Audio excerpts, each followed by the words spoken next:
other important documents have been developed to accommodate the ICAO's desire to facilitate the exchange of commercial air transport rights. Not all signatories were originally able to agree to this desire, so two supplementary documents were created. These two supplementary agreements establish important international aviation.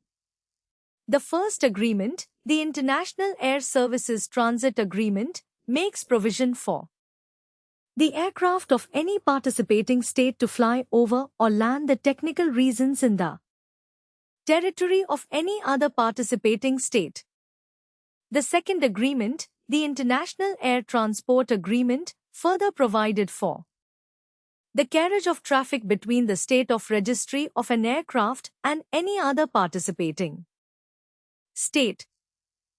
These two agreements establish 5 important freedoms, and in the remainder of this lesson, we will examine the two documents in detail, and in particular, the freedoms that are associated with them. The first agreement to discuss is the International Air Services Transit Agreement. The International Air Services Transit Agreement establishes two very important freedoms of the air. These first two freedoms are the first two of 5 freedoms, which together form the technical freedoms. In this context, the word freedom refers to a privilege conferred by virtue of a bilateral agreement. The very first freedom is a freedom to fly across the territory of another participating state without landing.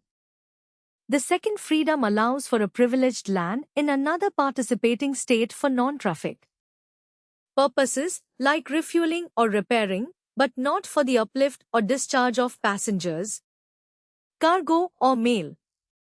The International Air Transport Agreement establishes the third, fourth and fifth freedoms, collectively known as the commercial freedoms. The third freedom provides for putting down in a signatory state passengers, mail and cargo taken on in the state of registry. The fourth freedom provides the privilege to take on in one state passengers, mail and cargo destined for the state in which the airline is registered. The fifth freedom provides for an airline registered in one state and en route to or from that state to take on passengers, mail and cargo in a second state and put them down in a third state. Due to the growth in air transport and the evolution of airlines operating on a global basis, in partnerships, further commercial freedoms have evolved. The modern freedoms provide the 6th, 7th, 8th and 9th freedoms. The 6th freedom provides the privilege for an airline registered in one state to take on passengers, mail and cargo in a second state, transport them via the state of registry, and put them down in a third participating state. The 7th freedom provides for an airline registered in one participating state to take on passengers, mail and cargo in a second participating state and put them down in any other participating state without the journey originating, stopping or terminating in the state of registry. The 8th freedom operates within the European Union and allows European Union states the ability to operate amongst the states of the European Union without constraint, no matter the state of registry. In effect, it allows cabotage.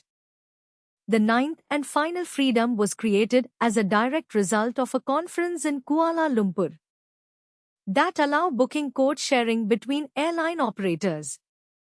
This allows a scheduled flight operator to fly passengers, mail and cargo on a route that has been allocated to another operator or one that is shared by other operators.